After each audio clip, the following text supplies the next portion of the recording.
Hey everybody, Stephen Rankin here, Whiskey University, back at the hole again. Today we have Penelope Tokaji finish. If you've seen my videos before, you know I do a lot on Penelope. I really like Penelope, it's a great brand. Started off as sourcing from MGP. They became so good, so successful, such good blenders that MGP actually bought them out. So if you know what MGP is, Midwest Grain Producers, they are the big daddies for craft distillers that are trying to get into the business. Obviously you have no distillate, you have no whiskey, cost thousands or millions of dollars, and you gotta have time, and you can't buy time, right? So you're gonna go to MGP, you're gonna buy whatever mash bill, whatever recipe they have that you want, you blend it together, put your label on it, boom, that's your whiskey, right? So they're not distilling it at all sometimes? Penelope?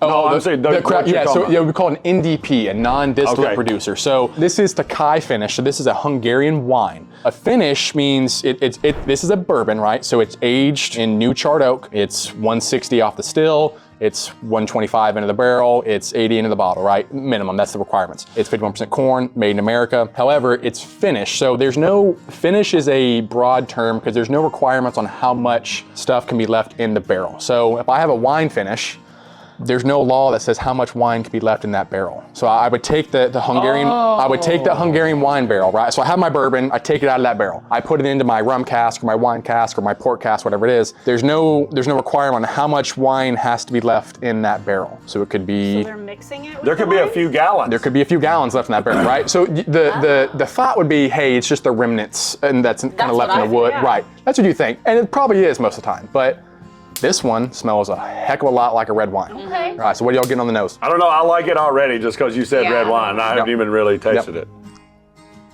I'm getting some red wine on this one. I mean, now that I know it, kind of seems like there's one. Fruity, it's I mean, nice. you're like, oh, I don't want to say that, but it just is. Yeah. It's obvious, it is. dark red fruit, a little bit of spice. You're gonna, and that's kind of what the Hungarian wine is a little bit more known for as well, is that kind of the spice that goes with it, right? And there is no, I don't think there's really any punch at all compared to the other ones. This is soft. It's like if you were to take cinnamon and some dark red fruit, like a cinnamon fruit jelly. Yeah. Right. It's just a concoction, a punch, a mixed punch of spice and dark red fruits. Very, very, very wonderful. Especially if you like red wine. Like if you're a wine drinker, like this is it. This is it for you. What are you picking up, G?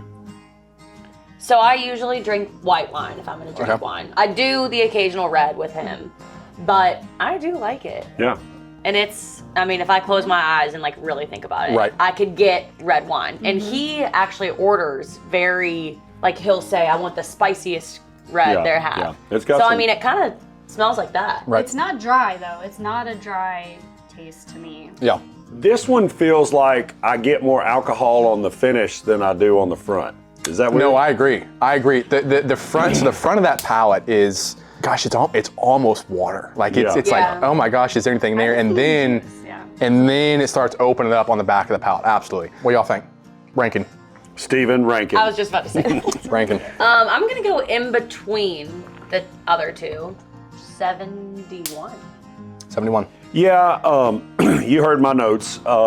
I thought I was gonna like it more than I did. I definitely got some spice. I mean, it's not a red wine.